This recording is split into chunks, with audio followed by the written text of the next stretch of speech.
Hey folks, if you have swelling, edema, it means your kidneys are not filtering, okay? That's what it means. Your kidneys are not filtering properly, so you're not able to get rid of the acids. And the body is holding water to protect itself against the acids. So the water is used as a buffering system to protect the body against the damaging effects of the acids in your body. Remember, your body, your 100 trillion cells produce acids, and when these acids cannot be eliminated by the body, it goes through the skin, and if the skin is not effective in eliminating these acids, the body will retain it with water and buffer it, or use calcium and cholesterol.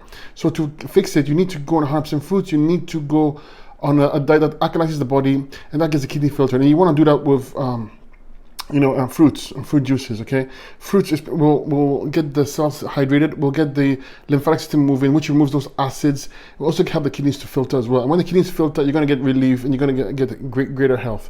That's simple. Fruits, you stick to it. Keep to the fruits and nothing but fruits. Use herbs, okay? Herbs for the kidneys, lymphatic system, endocrine system, and stomach and bowels, and you get great relief.